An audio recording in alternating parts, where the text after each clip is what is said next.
Bonjour à tous et bienvenue dans le JT de la semaine du 12 avril 2021. Au sommaire, la découverte du métier d'ambulancier avec une société Bouken et la plateforme A13 qui gère les besoins en ambulance pour des milliers de patients, la fin de l'opération carte cadeau, la découverte du nouveau centre médical d'urgence de Bouc-Bel-Air et la météo. Le 8 avril dernier avait lieu la journée nationale des ambulanciers, l'occasion pour Book TV de vous présenter ce métier parfois méconnu de beaucoup. Notre équipe est allée à la rencontre de la société Bouken Santé Mobilité Service, créée il y a près de 40 ans. Cette dernière s'est fortement développée puisque dans ses locaux a été créée la plateforme A13 qui est devenue un acteur majeur pour la gestion des besoins en ambulance du centre 15 et des services de secours. Un service indispensable en ces temps de crise sanitaire qu'on découvre tout de suite.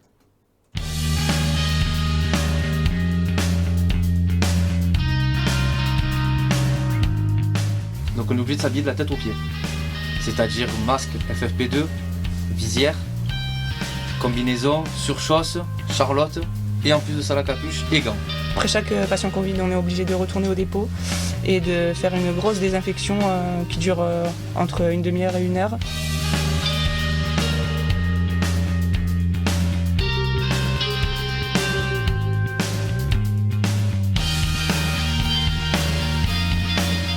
On transporte des gens qui viennent de Corse, en fait, qui viennent par avion sanitaire, qui sont médicalisés. L'avion sanitaire est médicalisé. Ils viennent accompagnés du médecin du SAMU d'Ajaccio ou de Bastia. Et nous, on les récupère au pied de l'avion sur la piste pour les amener à l'hôpital. C'est bien que les gens sachent ce qu'on fait parce que voilà, on n'est pas juste des simples transporteurs de colis ou simplement des transporteurs de patients. On a des formations de secouristes. Moi, j'ai une formation en tant que diplômé d'État, une formation de secourisme qui a duré 6 mois.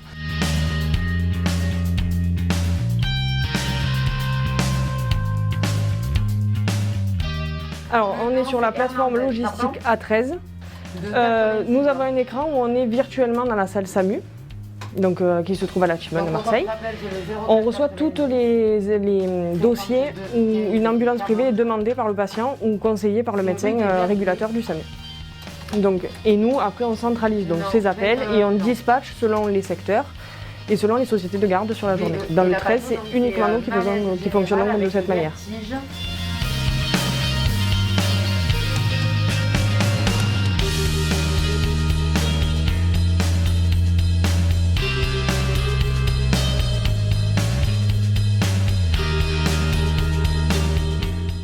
Aujourd'hui, en ambulance, on est à peu près sur 80 ambulances à peu près, et à peu près entre 500 et 530, 540 transports en ambulance. Et pour les VSL, ça représente à peu près la même chose, 60-70 VSL pour 500 transports. Voilà. Et entre ambulance, VSL et TPMR, on fait à peu près aux alentours entre 1300 et 1500 transports jour.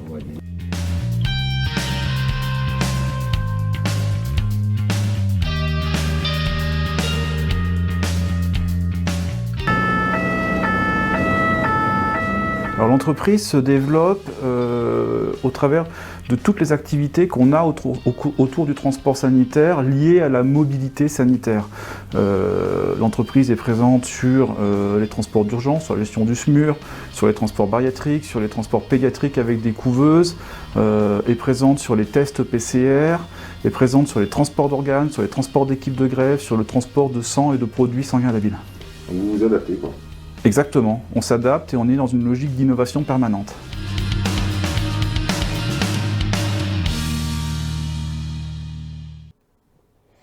L'opération carte cadeau destinée à soutenir les commerçants vient de prendre fin le 31 mars. On écoute tout de suite Olivier Donican du service promotion de la ville qui va nous faire un premier bilan.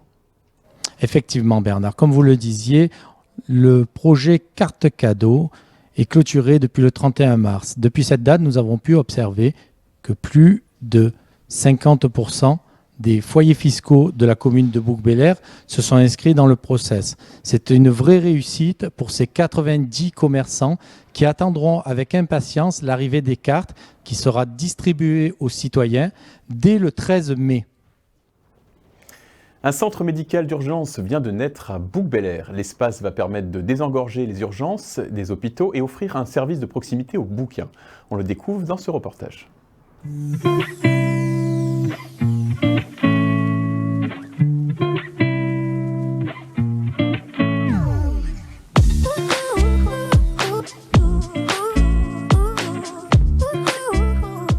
Donc en fait l'idée c'est vraiment de proposer une alternative aux urgences, donc pour tous les patients qui ont besoin de soins urgents, non programmés, non programmables, en particulier pour tous ceux qui nécessitent des examens complémentaires, un bilan, probablement une radio. En fait on les examine et on peut justement leur proposer de réaliser le bilan sur place, d'attendre l'analyse. On a des box où on peut les installer pour attendre tous ces résultats, leur faire des radios, leur faire une échographie si c'est nécessaire et ensuite leur administrer les traitements adaptés. Voilà. Donc ça peut permettre d'éviter un passage aux urgences où on attend longtemps.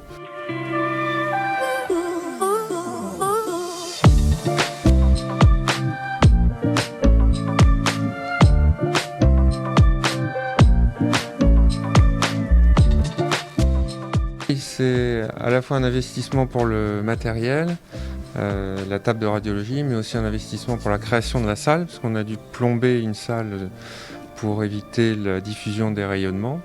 Et puis on a également investi dans un système informatique de diffusion d'images pour que les médecins et les correspondants et les patients puissent avoir accès à distance aux images. C'est une table toute neuve qui vient de Nîmes, constructeur français.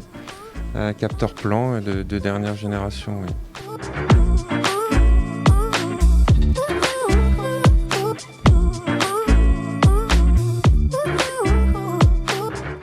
Alors en fait, l'ouverture d'une maison médicale d'urgence sur Bouc-Bel-Air relevait du projet de campagne de Monsieur le maire.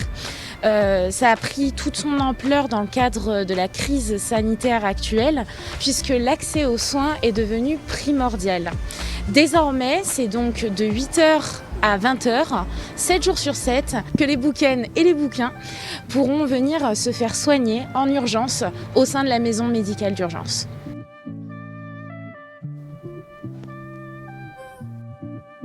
La municipalité avait vraiment à cœur d'accompagner les porteurs de ce projet, au même titre qu'elle a à cœur d'accompagner tous les porteurs de projets sur la commune. Merci de nous avoir suivis. Alors, pas de Book TV la semaine prochaine. Notre équipe va recharger les batteries. On se retrouve donc dans 2 semaines pour un nouveau JT. Restez avec nous pour la météo de Sophie.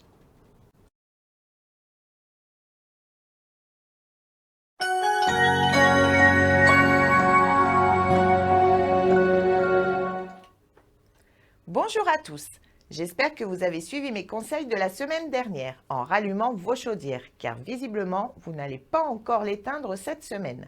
Allez, on regarde la carte ensemble. Demain, mardi, le soleil sera parmi nous en compagnie du vent. Nous pourrions avoir des rafales pouvant atteindre 50 km/h, alors comme toujours, les températures s'en ressentent. 4 degrés seulement le matin et pas plus de 13 pour notre après-midi. Nous fêterons Ida, un prénom qui a tendance à s'éteindre, mais qui fut très populaire au XIXe siècle. Le dicton du jour, la sainte Ida craint petite gelée et coup de froid. Mercredi, il fera assez beau sur l'ensemble de la journée, avec quelques épisodes nuageux. Le vent s'essoufflera également. Les températures remontent légèrement, avec 6 degrés pour le matin et 15 degrés dans l'après-midi. C'est un prénom répandu que nous fêterons ce mercredi. Maxime, qui ne connaît pas un Maxime dans son entourage? Ce sera aussi la Saint-Valérien, un prénom beaucoup moins populaire, mais il était important de le mentionner pour la compréhension du fameux dicton du jour. Bourgeon de Saint-Valérien, le fruit n'est pas loin. Jeudi, même scénario que mercredi. Du soleil et des nuages, mais plus de vent du tout. Des températures qui n'évoluent pas trop non plus, puisque nous aurons 5 degrés le matin et toujours 15 degrés l'après-midi. Ce sera la Saint-Paterne, prénom qui est très rarement donné depuis 1980, mais qui garde tout de même son dicton. Quand à Saint-Paterne arrive la saison, la chaleur vient pour de bon. Vendredi, Le soleil reste présent avec moins de passages nuageux.